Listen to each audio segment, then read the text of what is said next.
Pagi ini, pagi yang berkah ini, Imam Muhammad ibn Abi Bakar ibn Abdul Qadir Syamsuddin Ar-Razi yang wafat tahun 660 Hijriah, beliau mengajarkan kita sunai as-sumt, yang berarti diam.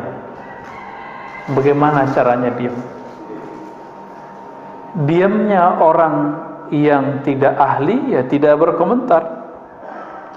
Hari ini kiai ngomongin corona, ya lucu Pak. Sebagaimana dokter ngata-ngatain doa, sampai ada yang ngomong vaksin lebih baik daripada Yasin. Nah, ini nggak benar. Sebagaimana ada kiai yang menghantam vaksin dengan mengatakan mending kita baca Yasin, juga sama-sama nggak benar. Ini sudah melanggar ilmunya, dan dia tidak diam dalam kebodohannya. Dia berbicara dengan kebodohan. Maka dalam Al-Quran surat Al-Ahzab ayat 70, Allah Rabbuna Tabaraka wa Ta'ala berfirman, ya ayyuhallazina amanu attaqullah, wahai orang beriman, hati-hatilah terhadap Allah. Saya menerjemahkan takwa begitu, hati-hati. Hati-hatilah kepada Allah, itu takwa. Wa qulu qawlan sadida, dan katakanlah kata-kata yang sadid, bukan syadid ya. Sadid. Sadid pakai sin, artinya tepat. Kata-kata yang tepat. Kalau nggak tepat, uskut, diem aja. Jangan komentar. Di zaman serba modern ini, kita bisa komentar lewat sosial media, benar ya? Lewat Facebook, tuh ketahuan tuh umurnya Pak. Kalau Facebook tuh biasanya 30, 40, 50 tahun. Kalau yang anak-anak muda 20-an ya. Terada lagi kayak yang anak-anak lebih remaja, apalagi nama sosial medianya. Macam-macam Ustaz. Ustaz Harun antum berapa Ustaz? Udah tua ya. Jangan-jangan enggak punya IG lagi. Ada satu hadis ini walaupun tidak sampai derajatnya di bawah sahih, yaitu hasan. Al-bala'u muwakkalun bil mantiq. Bala bencana itu terwakilkan kapan terjadinya, kemunculannya dengan lisan.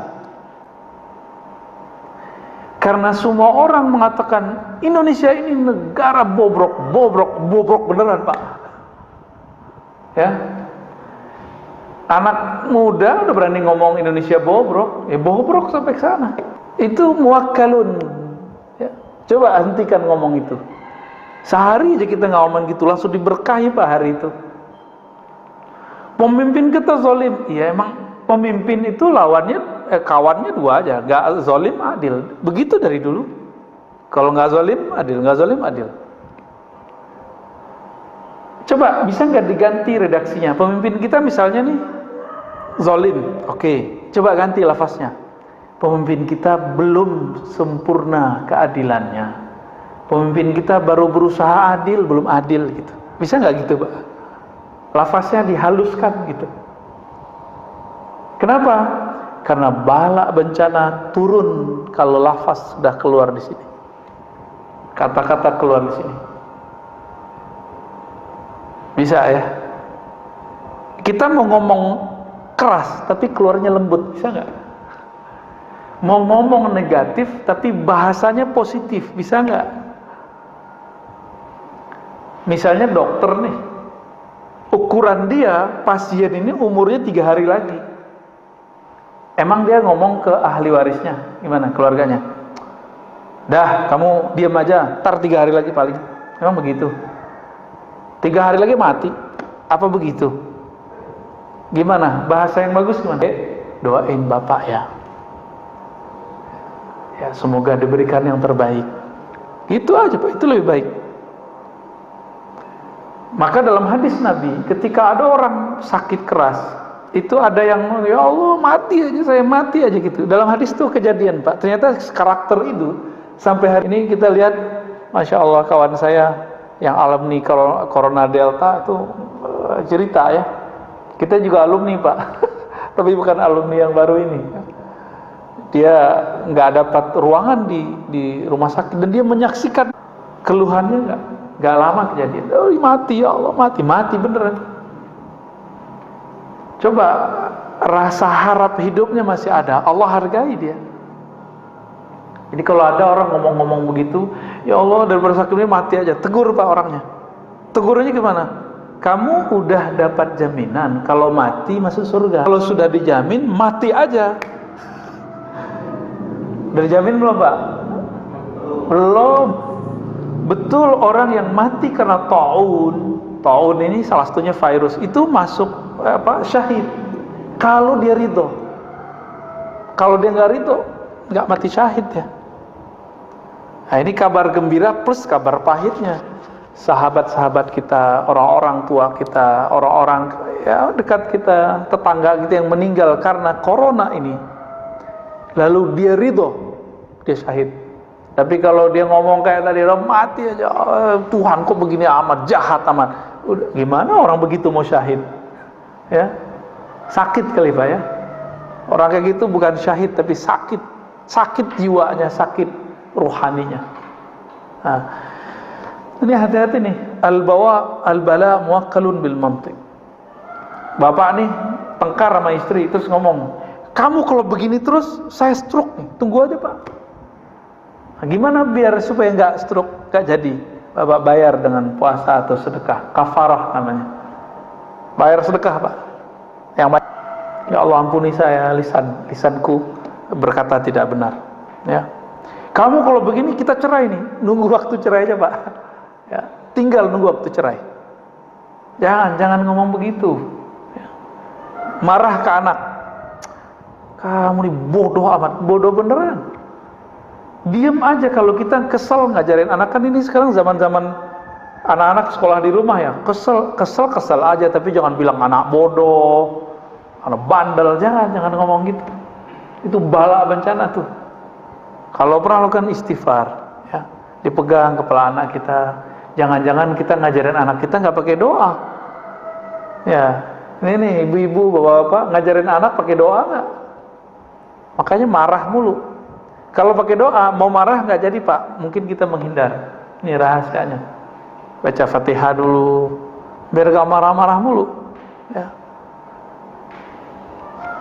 Wa qala an-nabiy sallallahu alaihi wasallam inna aktsara khayataya ibni adam fi lisanih.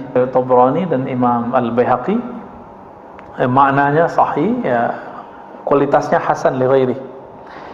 Kebanyakan dosa manusia itu ada di lisannya, benar ya? Maka saya ini Pak, dosa saya lebih banyak dari Bapak. Dari jamaah lebih banyak dosa saya. Kenapa? Saya ngomong terus Pak. Itu sebabnya sebelum saya memulai, saya diam dulu, meminta pertolongan kepada Allah. Ya Allah, tolong bimbing lisanku, tolong bimbing kata-kataku, supaya tidak berkata di luar. Itu maksudnya Pak. Kalau kecoplosan, biasanya kita cepat ditarik oleh Allah. Satu kali saya pernah berkalam, menurut saya kalam saya benar, tapi itu pahit didengar oleh sekelompok orang. Ya saya minta maaf. Itu karena dibimbing tadi. Kalau nggak dibimbing nggak ada minta maaf. Walaupun kita merasa benar. Jadi kita kalau debat merasa benar, minta maaf aja. Siapa tahu kita menyakiti orang. Ya, memang ada di sini yang nggak pernah nyakitin orang. Apalagi saya kajian ada 3 macam kajian saya Pak. Kajian ilmu tauhid. Itu saya nyerang orang. Tauhid ahlus sunnah kita diserang orang. Ya saya serang balik dong. Mempertahankan diri, mempertahankan akidah kita, manhaj kita. Boleh nggak? Kita dibilang sesat sama mereka, boleh nggak kita balas? Ya boleh. Tapi ketika saya membalas, ada juga yang tersinggung. Ya wajar dong, dia menyinggung kita, kita balas menyinggung. Tapi saya bukan berniat menyinggung, saya berniat menyentuh. Cuma beberapa memahaminya saya keras. Enggak, saya nggak bermaksud begitu. Kita nggak menyimpan kebencian apapun dalam diri kita, karena cukuplah sebagai sumber yang kalau Allah pandang Allah benci ngelihatnya. Ngapain kita menyebar kebencian lagi? Ya, kritik masa nggak boleh? Emang kalau orang kritik kita berarti dia benci atau sayang Pak? Bapak kalau dikritik orang, itu artinya orang itu benci sama kita apa sayang sama kita? Jangan-jangan sayang sama kita. Kita yang salah paham. Ya. Kebanyakan orang, nah ini dosa, makanya dosa paling banyak nanti ada di para khutbah, para orator, termasuk saya ini Pak. Apa buktinya? Coba lihat hari ini di YouTube, di sosial media, di TV, orang perang opini dengan lisan, benar ya? Benar ya? Semuanya, orang ngomong vaksin aja asbun bunyi, yang penting bunyi. Orang mengira keren itu bunyi, enggak. Keren, haibah, wibawa itu kadang-kadang nggak mesti orang berbicara. Ya. Tapi karena saya lagi di daulat berbicara, ya saya berbicara Pak ya. Yang penting khutbahnya bukan lagi sholat ya. Ada kawan kita nanya, Pak, Ustadz, boleh nggak abis sholat kita baca alhamdulillah? Kan hadisnya nggak ada. Boleh nggak Ustadz, abis sholat kita buka handphone, abis assalamualaikum? Ya boleh, yang penting assalamualaikumnya udah dibaca. Ya. Gak apa-apa kan? Ya gak apa-apa. Yang penting baca dulu assalamualaikum baru ngomong apa aja. Guling-guling juga boleh ya. Wa qala sallallahu alaihi wasallam ya. Berkata baginda Nabi Muhammad sallallahu alaihi wasallam, hadis ini riwayat Tabrani, man kasura kalamuhu kasura saqatuh. Yang banyak ngomongnya, hati-hati, banyak sakatnya. Sakat itu kalam yang menjatuhkannya. Wa man kathura saqatuhu kathurat dzunubuh. Siapa yang banyak jatuhnya, salahnya, akan banyak juga dosa yang mengiringinya. Dzunub itu bahasa Arab artinya sesuatu yang akan berakibat di belakang hari. Itu. Wa man kathurat dzunubuhu kanat an-naru aula bih. Kalau sudah banyak dosa, ya neraka yang dikejarnya. Ini bukan panitia neraka, Pak. Nabi lagi ngingetin kita, hati-hati sama lisan. Lisan ini ujungnya surga atau ujungnya neraka, dua aja. Ya. Tapi sekarang orang hobi meneraka-nerakakan orang lain. Yang paling lucu itu, Pak, kajian antum yang di sini, tapi kajian saya itu dipotong, terus ada yang komen. Komen itu disampaikan ke saya. Komennya lucu, gimana komennya? Ini yang paling lucu bagi saya mau ketawa kalau dia komen begini. Saya bersaksi nanti di akhirat bahwa si orang ini, orang jahil ini, pembawa fitnah ini, dia telah bawa kedustaan. Kira-kira gitu maknanya. Dia lupa, gak baca ayat. Kalau di Quran disebutkan setiap orang nanti dia gak akan sempat Pak bersaksi, gak akan sempat ya. Yang ada Bapak ketemu saya nih paling menghindar. Bapak ketemu saya pun menghindar. Kan Bapak ngira saya ini ustadz. Ustadz kan seharusnya nggak banyak dosa. Tapi kan saya banyak dosa, Pak. Dosa akal, dosa batin. Banyak dosa saya. Ketika Bapak nanti mencari, jadi kan nanti orang-orang di akhirat itu nyari backup, nyari syafaat. Karena nggak ketemu Rasulullah, cari guru. Bapak nanti nyari-nyari guru ntar. Gurunya lagi kesusahan. Semua orang nanti nyari Nabi Adam.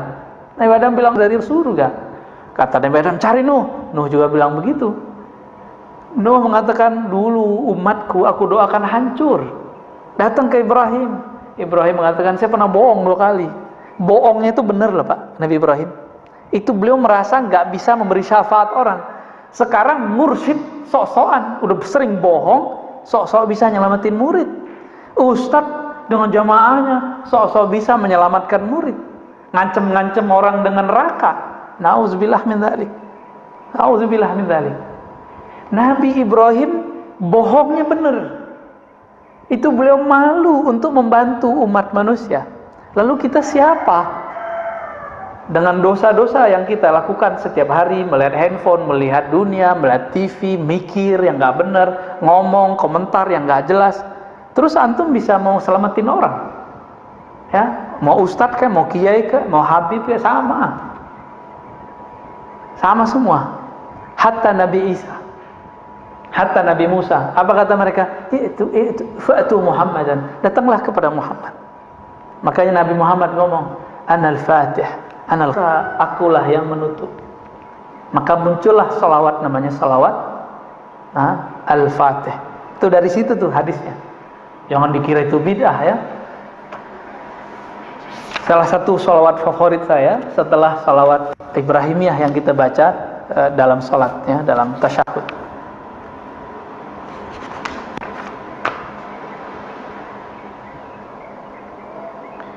Dalam hadis Imam Abu Ya'la Al-Baihaqi, maknanya sebenarnya ada semakna dengan ini di riwayat Tirmizi, tapi di Tirmizi lafaznya nggak begini. Apa lafaznya? Kalau lihat Abu Ya'la dan Baihaqi, laisa syai'un ashadda minal jasadi illa wa huwa yashku hiddatal lisan. Tidaklah ada keluhan jasad. Jadi jasadnya mengeluh tiap pagi, tiap hari dia mengeluh, melapor kepada Allah. Ya Allah, kenapa dengan badan? Apa yang dikeluhkan? Tajamnya lisan ini, nyakitin, nyelekit. Benar Pak ya? Maaf kalau saya nyelekit Pak ya. Maaf kalau saya ini menyinggung Pak. Saya tidak maksud menyinggung, saya maksudnya menyentuh. Kalau tersinggung, mohon diganti lafaznya. Saya ingin menyentuh hati saya sendiri dan hati kita semua, ya. Dan saya minta ampun kepada Allah kalau saya pernah menyinggung Bapak Saudara semua. Kenapa? Tubuh kita akan protes Pak kepada kolbu, kepada semuanya. Apa katanya? Wahai lisan, tolong kamu jaga. Dalam hadis Imam Tirmizi itu tubuh, tangan ngomong, punggung ngomong, badan ngomong, semua ngomong. Wahai lisan, kami ini jaminannya adalah engkau, tolong jaga kalam engkau. Itu kalau di hadis Imam Tirmizi, ya.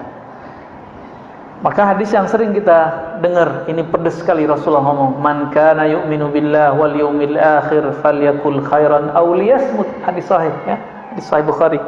Kalau kamu memang percaya kepada Allah, beriman kepada Allah, percaya kepada hari akhirat, maka katakan yang baik atau diam. Ini orang nih di masa pandemi ini ngamalin hadis ini aja beres Pak sebenarnya. Beres ngurus negara. Tapi politisi kan nggak mau, dia ingin menari, ingin meraup suara. Ketika lagi kacau begini, dia menarik, ya, ingin komentar.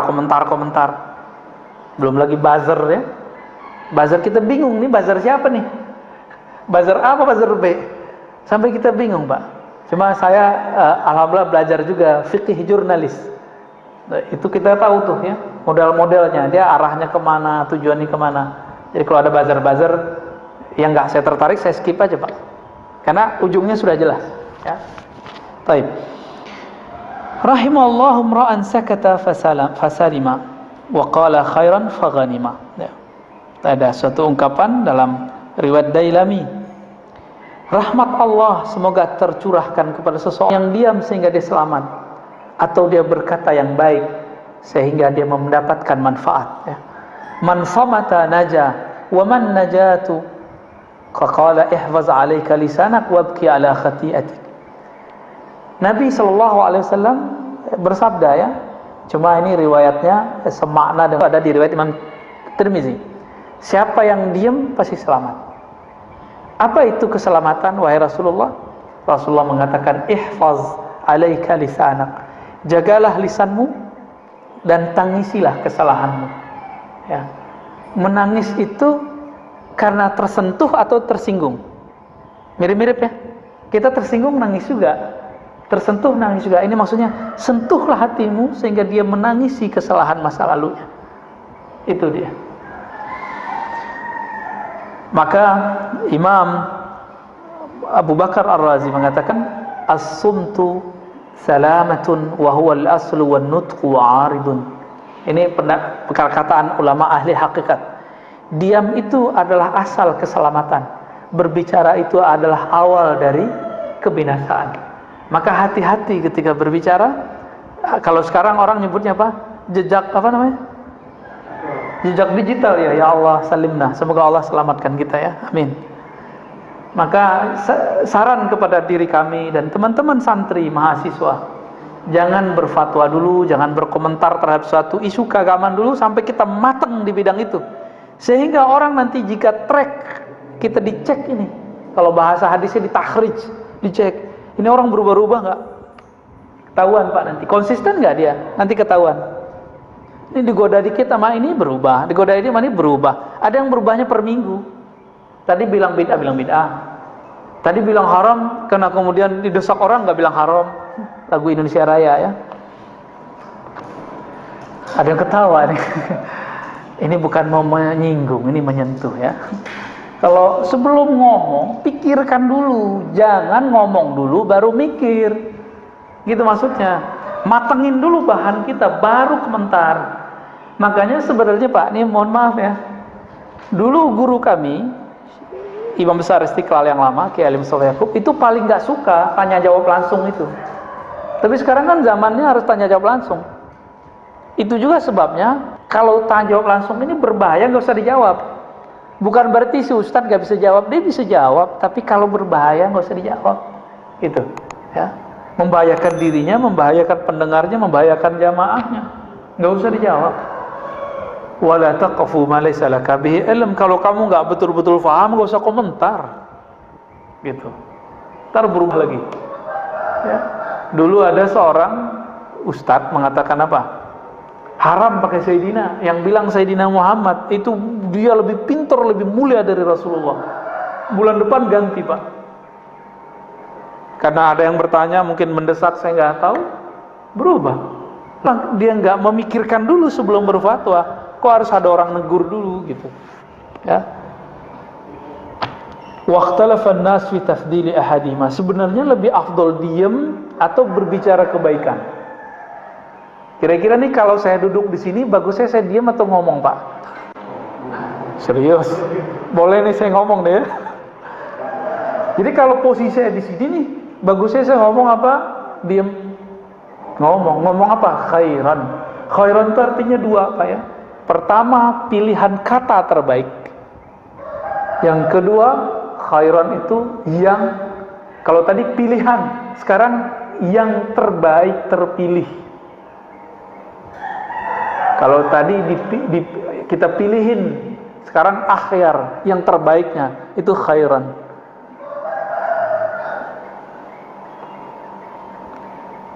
Wal asah anna kulla wahid minhum afdal min al-akhar fi ba'd al-mawadi' lakin al-muwaffaq man ya'rif mawdi' al-sumti wa mawdi' an-nutq ya. Jadi kadang berbicara lebih afdal daripada diam. Kadang diam lebih afdal daripada berbicara. Kapan berbicara lebih afdal? Kita sudah tahu. Misalnya nih kita lagi presentasi, masa diam doang? Bapak lagi ujian skripsi, tesis, disertasi, diam nggak? Atau harus jawab? Kata Pak Kiai, diam itu emas Ustaz. Saya ditanya, saya diam aja. Emang begitu? Nggak begitu juga ya. Berarti ada diam yang emas, ada berbicara yang intan mutiara. Tinggal dipilih nih yang mana. Imam Bishr al-Hafi, salah satu ulama Ahlus Sunnah, ulama salafus soleh yang sufi, beliau wafat tahun 227 Hijriah. 227 Hijriah. Ini jauh sebelum Imam Ahmad. Imam Ahmad 241 Hijriah. Ini sufi loh Pak. Jadi sufi itu salaf. Muncul di zaman salaf. Maka mengingkari sufi, ini mengingkari salah satu pilarnya ulama salaf. Sufi inilah yang ngurusin kolbu. Cuma sayang, ustadz-ustadz hari ini sebagian orang yang pegang mic seperti saya ini kadang-kadang dia nggak mengerti sufi, dia cuma tahu dari orang atau dari buku yang anti sufi, lalu kemudian ngata-ngatain sufi. Kalau Ustadz Harun sufi beneran, suka film, film Korea Ustadz ya. Apa kata Bishr al-Hafi? Beliau meninggal hari Rabu ya, Muharram tahun 227 ya. Kata beliau, "Idza a'jabaka al-kalam faskut, wa idza a'jabaka as-sukut fatakallam." Saya ingat saya dengar kalam ini dari guru saya tahun 2008. Ulama Damaskus namanya Dr. Badi Sayyid Al-Lahan, guru hadis kami. Ya, guru dosen hadis kami. Apa kata beliau? Kamu kalau kayaknya megang mic itu kayaknya kecanduan. Kan ada orang kalau udah megang mic itu susah berhenti ngomong Pak. Mau ngomong terus ya. Kalau kayak ketemu mic tuh kayak mau makan mic tuh, kayak anak kecil lagi makan permen tuh. Faskut, diem gitu. Nggak enak dilihat orang. Maksudnya apa? Jika kamu bernafsu dalam kalammu, diamlah kamu. Jika kamu takjub ketika kamu ngomong, oh keren ya saya ngomong, diamlah engkau. Dibalik, jika diammu membuat kamu merasa baik, merasa pintar, merasa lebih suci, berbicaralah. Ini yang disebut dengan mukhalafatul hawa, melawan tarikan hawa nafsu. Dia mengajak kita ke kiri, kita tarik dia ke kanan. Dia ngajak ke kanan, kita tarik dia ke kiri. Contoh paling gampang, subuh barusan, maunya kan tidur Pak ya di rumah. Oke, sholat di rumah aja deh, kan gitu. Nggak mau jamaah di masjid. Kira-kira nih sepakat nggak Pak? Imunitas kita naik kalau kita jalan kaki, benar nggak? Dan jalan kaki yang paling ringan, pergi ke masjid. Jadi kita nggak ngerasa kita olahraga, tahu-tahu jantung kita udah kuat aja. Ya tinggal jaga jarak tuh ya susah amat. Oh saya Ustaz, saya di rumah aja. Ya di rumah aja kalau olahraga nggak apa-apa. Tapi kalau dia makan, yang ada penyakit bertambah. Karena ada fil maidah. Penyakit itu banyak masuk lewat perut. Kemudian lewat nafas. Ya. Kalau kita kurangin dia, maka akan kurang resikonya. Kita bakarlah lemaknya dengan jalan kaki. Saya juga heran ya, kalau dokter yang ngomong biar jantung kuat no jalan setengah jam sehari, kok patuh gitu ya? Karena ingin tubuhnya yang mau hancur ini, yang mau dimakan cacing ini mau dimakan cacing. Tubuh antum kali ya, tubuh kita nggak tahu deh, semoga tidak ya. Ini mau masuk tanah, mau dirawat-rawat, mau disayang-sayang, ya soal. Ketika guru mengatakan, jamaah, nah, wahai murid, bangunlah jam 3, bangunlah setengah 4, sholat 2, nggak ada tuh, cuma 1-2 yang ngamalin. Minimal kalau enggak, yaudah sholat witir 1 rakaat sebelum subuh berangkat ke masjid. Kalau enggak sholat di masjid karena mungkin lagi isoman atau karena takut kena PPKM, ya sudah sholat di rumah berjamaah dengan keluarga. Tapi siapa yang melakukan itu? Ya, ternyata kita lebih mendahulukan kalam-kalam dokter fisik daripada dokter rohani. Ya. Wa qala Luqman li ibnihi, "Law kana nutqu fidda lakana sumtu zahaban." Walaqad nadimtu 'ala al-kalam miraran wa lam andimu 'ala sukut marra wahida. Luqman ini menurut Bapak ulama atau nabi? Nabi, betul Pak. Ini kalau saya ada kitab satu lagi saya kasih Pak. Wah nggak ada satu kitab lagi nih, nanti lain kali lah aneh kasih kitab. Antum bisa bahasa Arab Pak? Mau Indonesianya aja ya? Kalau ya ini langsung dibawa, serius? Mau? Buat antum ntar nih. Mau? Udah punya. Kita kasih PDF aja Pak. Tuh, udah mulai innalillahi Pak. Ini boleh saran nggak nih? Kalau baca innalillahi jangan kayak gitu ya. Bikin nyesek dada Pak. Terutama yang sakit. Yang sakit tambah terpukul dia. Jadi baca innalillahinya biasa aja ya. Innalillahi wa inna ilaihi raji'un, gitu aja. Mau nggak? Mau ya? Kalau kayak gitu biar itu masjid, karena mungkin tradisinya sudah begitu. Kita nggak usah ramai juga debatan. Gimana Pak pengurus? Mau? Jadi kalau baca innalillahi gimana? Biasa aja. Saya paling takut kalau orang baca itu Pak. Kita sehat nih, deg-degan benernya. Kebetulan mertua saya kena COVID di kampung. Istri kita kesana kemarin. Itu sehari 5 kali orang baca. Shock, tambah shock. Untung ditenang-tenangin, udah tenang. Karena bacanya kayak gitu Pak. Innalillahi wa inna ilaihi raji'un. Itu emang betul-betul kita ingat mati Pak langsung. Ya kita terima kasih ya, syukron. Cuma jangan banyak-banyak. Obat itu kebanyakan jadi racun.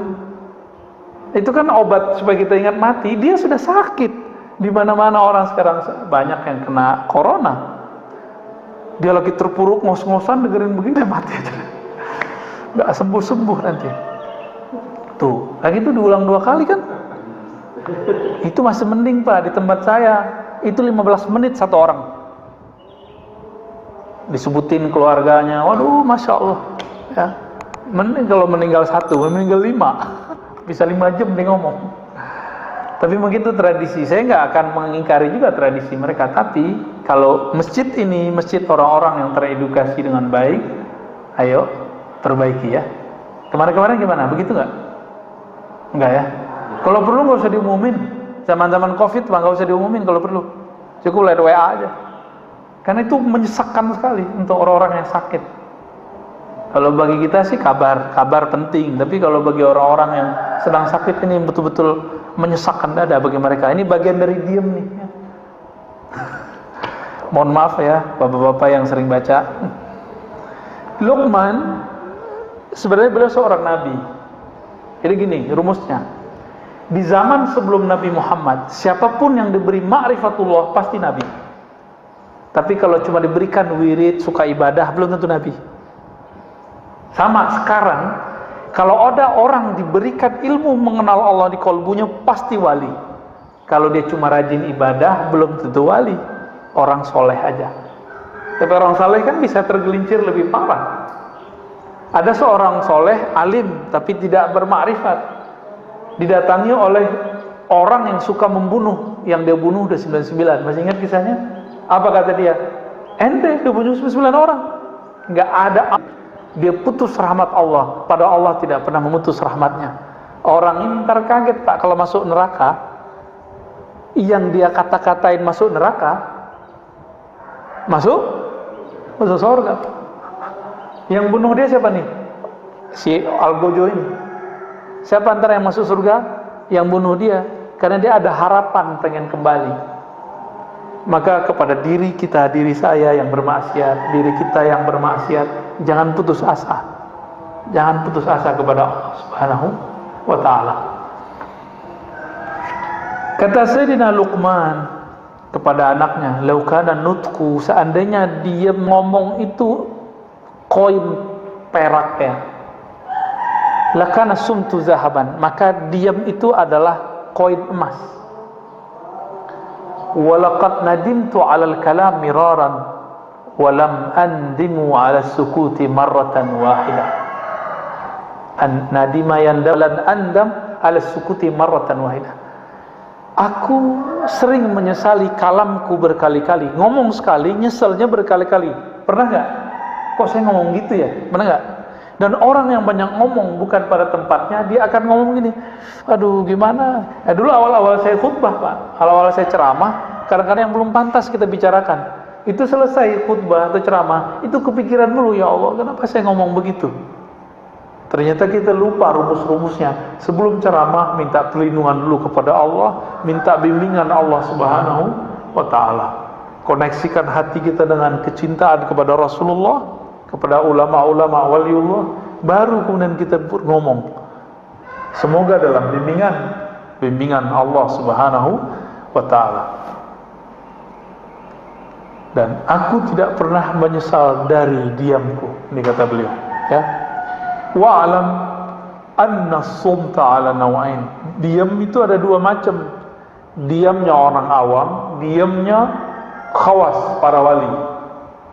Orang awam diamnya cukup dari ghibah, menggibahi orang, wal kizb, dan bohong, ngomongin orang, mau dia kiai, ulama, mau pemimpin. Kalau kita nggak bisa ngomong yang proporsional, itu ghibah namanya. Ghibah, baik lewat sosial media ataupun langsung.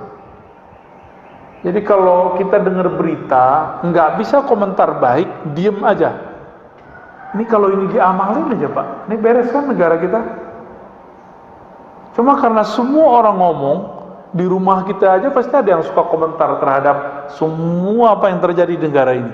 Baik dari kejadian pergerakan partai, kebijakan pemerintah, rakyat ini, opini ini, pasti banyak yang komentar, padahal dia nggak ngerti apa yang dikomentari ya. Waqala Abu Ali Ad-Daqqaq ya. Lanjut. Yang kedua, diamnya wali. Apa diamnya wali? Imsakus sultan lisanil haibah. Menahan lisan di saat dikuasai oleh perasaan hebat, kagum. Ini kalau orang rapat atau pada rapat RT aja rame Pak. Jadi di saat ngomong itu kayak kita pengen dihargai orang. Ya, Bapak rapat masjid nih, kita kalau ngomong tuh kayak pengen didengerin. Itulah sebabnya kita marah kalau kita ngomong orang nggak dengerin, bener ya? Kecuali Bapak ini guru ngaji, ya, murid-murid kita ajarin, dia berisik, boleh kita marah. Orang nggak senang ngomong kita, lalu dia ngomong lagi, nggak apa-apa, biarin aja. Berarti ada nggak benar dari alam kita, ya. Wadzalika sumtu huwa min adabil hadrah, ya. Nah, kenapa? Karena rasa kehadiran di hadapan Allah, Rasulullah itu ada pada kata apa itu jauh, Pak? Dekat, benar dekat. Serius, udah rasa belum? Kalau Allah dekat, kita kalau dekat dengan orang yang kita hormati, berani nggak ngomong sembarangan? Hei, orang yang suka komentar macam-macam. Kalau kita merasa dekat kepada Allah, Allah itu dekat kepada kita, berani nggak komentar sembarangan? Malu kepada Allah Subhanahu wa Ta'ala. Ya. Ini ilustrasi Pak ya. Di UIN itu, saya kan kuliah di UIN dulu. Yang saya takuti kalau sama satu orang Pak, yang betul-betul kalau ngomong itu saya nggak susah untuk memotongnya dan menjawabnya pun super hati-hati. Itu Profesor Dr. Aziumadi Azra, guru kita. Kalau beliau ngomong atau nanya, itu jantung saya berdebar tuh dulu waktu masih kuliah. Waktu kuliah S3 sama beliau, itu jantung saya berdebar. Makanya waktu disertasi, saya minta pembimbingnya beliau, biar gak diuji sama beliau ntar. Ya. Itu sebenarnya Pak. Itu kenapa? Dan saya kalau di depan beliau nggak berani ngomong sembarangan dan nggak pernah berbicara tanpa data. Kalau depan beliau harus ada datanya dibaca dengan metodologi dan approach pendekatan yang pas. Kalau enggak, kamu ini cocokologi, nggak relevan, ya, nggak koheren, gitu kata-katanya. Jadi dulu waktu saya mengajukan outline Pak, beliau nggak banyak ngomong. Saya nggak berani lewat sekretarisnya. Saking saya nggak berani ketemu beliau Pak, nggak berani ngomong juga depan beliau. Kasih ke sekretarisnya, outline saya dicoret. Itu banyak outline sampai pendahuluan semua dicoret. Ketika kita baca, itu kayak dia ngomong. Jadi tulisan dia bagi saya udah sama kayak dia ngomong. Ngaco, gitu ya. Nggak koheren, lompat-lompat. Langsung kita rombak. Dan saya cuma bimbingan sekali itu. Sampai akhir bab nggak perlu lagi bimbingan. Karena seakan-akan beliau sudah ngomong. Wataknya kan begitu. Nggak boleh ngomong loncat-loncat. Nggak boleh nulis loncat-loncat. Menggunakan metodologi yang pas. Selesai semua bab, 5 bab langsung kita kasih, langsung tanda tangan. Obat apa? Buah dari diem. Nggak banyak ngomong. Ini kalau ada yang lagi kuliah, jangan banyak-banyak diskusi sama teman. Langsung nulis aja Pak. Loh kenapa? Kalau kebanyakan diskusi, kebanyakan bahan masuk, bingung menulis apa. Ya, menyendiri, beruzlah, ya, menyendiri kalau sudah punya tugas-tugas begitu. Maka diam itu boleh kita bagi diamnya lisan, yang kedua diamnya qalbu. Diamnya lisan dari mengatakan yang tidak benar, diamnya qalbu dari Allah Subhanahu wa Ta'ala. Maka tadi ketika imam membacakan ayat, qalbunya diam nggak Pak? Atau qalbunya jalan-jalan berisik? Atau qalbunya jadi juri? Wah, enak nih. Nggak enak nih. Wah, panjang nih. Tuh berisik tuh qalbunya. Ya bener ya. Apalagi sholat Jumat Pak, siang-siang ya. Waduh, imamnya panjang-panjang baca surat Qaf. Kan sunahnya baca Qaf Pak, itu 3 halaman loh Pak ya. 3 halaman. Tapi akhirnya khotib-khotib kita kalau nggak jadi imam cuma alam nasroh, ya, kulhu. Jumatan kok pakai kulhu? Kenapa? Karena hati jamaah berisik. Pernah kita sholat di satu masjid. Masjid itu udah direbut berbagai macam aliran. Terakhir direbut oleh aliran yang berkunut. Tapi kita sholat di masjid itu subuh nggak nyaman sama sekali. Karena di sini ada yang angkat tangan, sini enggak. Sono nggak angkatan, bagian sini ngangkat semua. Jadi nggak nyaman, Pak. Jadi samping kiri kanan kita ada yang ngangkat dan enggak. Jadi hatinya lagi sholat tuh pecah dan itu terasa auranya nggak nyaman. Kolbunya berisik. Kolbu kan bisa ngerti bahasa kolbu. Apa kata si kolbu? Imamnya pakai hadis doif. Gitu. Kata yang angkat tangan saya ini nggak angkat tangan, berarti dia mukhalafatul imam, dia menyalahi imam. Berisik itu hati mereka, sama-sama berisik. Habis itu saya nggak mau datang lagi, cuma 2 kali aja ke sana. Pertama telat, kita nggak tahu. Yang kedua kita tahu, masya Allah, nggak nyaman sama sekali. Itu kelihatan keluar itu ngalang salaman sebelum covid tuh ya, kelihatan. Ya. Nggak ada persaudaraan, cuma karena masalah kunut tuh. Belum lagi ntar zikir jamaah ba'da sholat, tambah rame.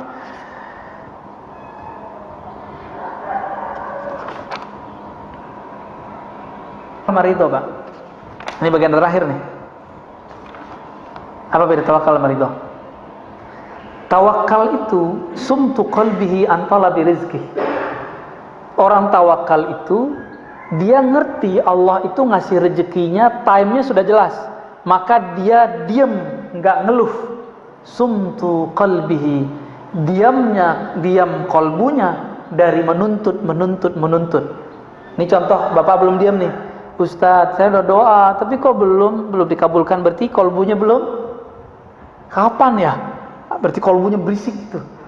Kedengeran nggak sama telinga kita? Enggak, tapi kalau orang yang punya kolbu tahu. Kok bisa? Bukan ini tawalam gaib, Pak. Kita kalau ada orang senang sama kita, kelihatan kolbunya terasa. Apalagi Allah kan memandang kolbu. Jika ada kolbu orang mengeluhkan, ya Allah, kapan ya Allah, kapan, itu bagi Allah berisik. Allah tuh nggak suka denger. Betapa sukanya kita dengan hal yang berisik-berisik yang membuat Allah tidak suka itu. Ya. Jadi udah tawakal belum nih? Doa udah. Habis doa, usaha udah. Kolbunya coba didiamkan.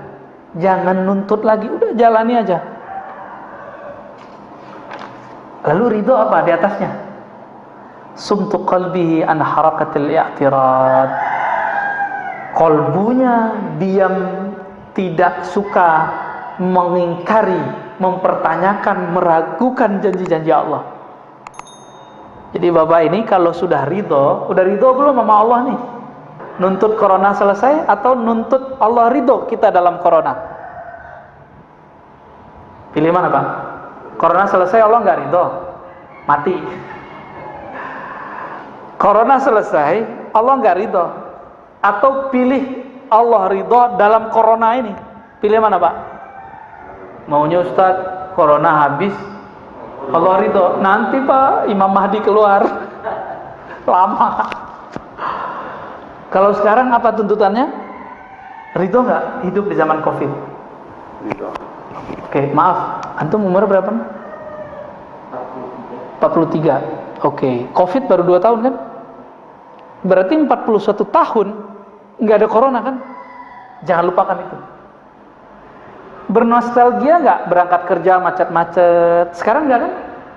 Nggak terlalu lah, dikit doang karena ada penyekatan. Jadi penyekatan ini aneh juga, Pak ya. Orang biasanya lancar, ini malah jadi serba salah. Kitanya salah, entah mereka yang salah ya. Wah, ini masih banyak ini. Cukuplah ya.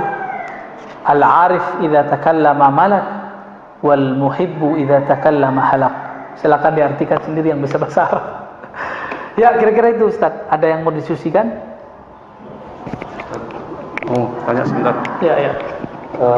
Ucapan itu kan cermin dari hati. Ya. Kalau kita ingin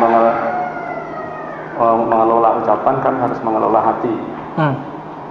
Tadi Ustaz sudah beberapa kali menyampaikan kiat-kiatnya, antara lain adalah positive thinking tadi, terus kemudian tidak memelihara kebiasaan spontanitas, kepikir ngucap. Yang ketiga tadi memperbanyak referensi dulu. Iya. Nah, kiat-kiat apa lagi yang bisa kita terapkan agar kita bisa? Ya, yang pertama Bapak sebut itu apa kata Nabi? Istafti qalbak. Bertanyalah ke dalam kolbumu. Ini ilmu para wali Bapak ya. Jadi para wali itu kenapa mereka bisa jadi wali? Ngapain nanya ke kolbunya? Kolbu terhubung ke ruh langsung ke Allah. Itu kelebihan wal aulia Allah dari dulu. Kalau kita buka nih sirah mereka, perjalanan hidup mereka ngamalin hadis yang itu. Di dalam diri kita kan ada kata-kata. Kita mau berangkat, tapi hati kita bilang, tunggu dulu, tahan. Kita lawan, jalan. Ternyata tabrakan. Pernah ngalamin nggak? Ya, saya pernah ngalamin. Padahal di mobil kita nyetir baca maksurat Pak, Al-Wirdul Latif. Maksuratnya Imam Haddad saya baca. Kurang sakti apa itu? Al-Wirdul Latif sangat panjang, sama dengan maksuratnya Syekh Hasan Al-Banna, panjangnya sama. Kurang sakti apa baca itu? Tabrakan. Nabraknya nggak tanggung-tanggung. Saya belok, ada orang pakai motor, bah. Untung dia pakai helm, kepalanya itu langsung. Jadi dia tuh guling-guling Pak, kena ke tiang listrik. Masih syukur kepalanya nggak pecah, yang pecah cuma helmnya. Saya masih syukur. Coba kalau kepalanya pecahkan, saya masuk penjara. Tapi saya nggak salah juga, karena dia nggak punya SIM. Nggak punya SIM, kita mau ke kiri dia, kira-kira gitu. Batin saya udah bilang, tar jangan berangkat dulu, nunggu agak siangan dikit. Tapi kita lawan, pengen cepet-cepetan, pengen buru-buru. Ternyata benar kata Nabi, buru-buru itu dari setan. Benar ya? Alaika bita'anni, hendaklah kamu pelan-pelan, santai. Kenapa? Karena buru-buru dari syaitan. Jadi mulai latih Pak, latih. Dan itu latihannya sholat istikharah. Coba Pak, sholat istikharahnya cuma mau nikah doang kan? Kalau nggak nikah lagi nggak usah istikharah dia. Gimana? Mau nikah lagi? Enggak, istikharah itu bukan ketika kita mau nikah doang. Nabi mengatakan, idza hamma ahadukum, jika kamu punya masalah, keinginan, cita-cita, project, maka wudhulah yang bagus, lalu sholat 2 rakaat, baca doa istikharah. Itu doa ngomong ke hati kita hadapkan kepada Allah. Canggih itu. Orang kalau biasa doa istikharah, dia akan terbiasa berdialog dengan jiwanya. Itu melewati meditasi Pak. Lewat meditasi itu cuma mengosongkan diri. Ini langsung berbicara dengan sumber keheningan itu. Orang meditasi kan mencari keheningan. Ini udah langsung sumber yang memberikan hening itu siapa? Kan Allah. Selesai di tangan Allah itu sudah.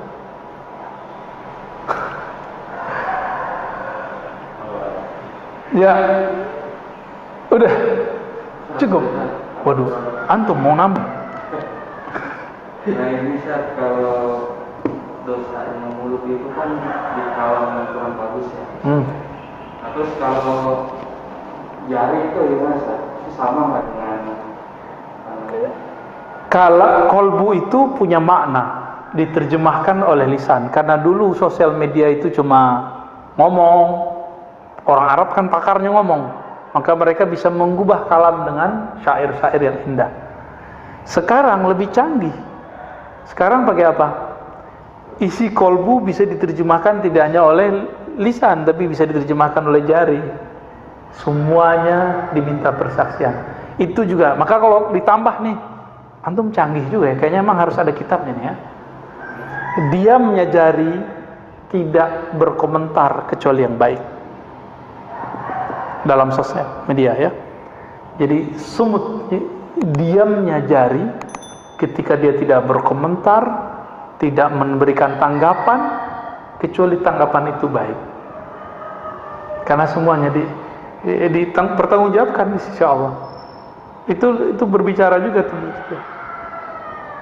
Canggih emang sekarang ya. Kalau Nabi Musa hidup tuh, Nabi Musa juga bingung. Ini kalian bisa ngomong jarak jauh ya? Bisa jarak jauh kita ngomong, bisa komentar jarak jauh kita. Makanya Nabi Musa pengen jadi umat akhir zaman. Kita nggak pernah minta kan? Pernah minta nggak dulu? Nggak inget ya? Sebenarnya kita pernah minta, tapi di alam lain. Ya, ada Ustaz Harun. Ya, dibacain, silakan. Izin nanya Buya, karena kita tidak boleh zalim terhadap siapapun, bahkan diri kita sendiri. Pertanyaan, bila kita merasakan keinginan untuk minum khamar atau maksiat, bila kita hindari ini, malah zalim. Maksudnya apa itu? Kita nggak mau zalimin orang, terus? Ya, izin nanya Buya, karena kita tidak boleh zalim terhadap siapapun, bahkan diri kita sendiri. Pertanyaan, bila kita merasakan keinginan untuk minum khamr atau maksiat, bila kita hindari ini, malah zalim. Ya, nanyanya polos banget ya. Ya, bagus. Jadi ada konsep sebagian orang, zalim itu tidak mengikuti keinginan, bukan. Zalim itu lawan dari keadilan. Keadilan itu menempatkan sesuatu sesuai tempatnya, fitrahnya. Kita difitrahkan nggak maksiat? Difitrahkan nggak? Diperintahkan nggak untuk minum khamar? Maka di saat ada keinginan itu kita nggak penuhi, emang kemudian jadi zalim? Enggak, justru kalau kita ikuti itulah yang zalim. Ini contoh yang sering saya pakai. Anak kita umur 10 tahun minta beliin motor, dia pengen pakai motor. Bapak kasih atau bapak tahan? Zalim ketika bapak menahan, duit ada padahal. Itu zalim atau adil? Jadi keadilan itu tidak mesti dengan memberi ke semua keinginan. Keadilan itu kadang bisa dengan menahan satu pemberian. Karena kita sayang kepada anak, nggak kita beli, Pak. Kecuali bapak pengen matiin anak cepet-cepet, ya, beliin aja, gitu, ya kan? Ilustrasinya dapat. Hawa nafsu kita tuh kayak anak kecil, keinginannya banyak. Kalau belum sampai saatnya, jangan dikasih. Kalau khamar kan di sorga doang. Kalau maksiat, ada sesuatu yang dia tidak maksiat jika sudah akad misalnya. Makan punya orang haram, tapi kalau sudah beli nggak haram, gitu. Ya. Dan lain-lainnya contohnya. Ya, wallahu a'lam. Ada lagi Ustaz?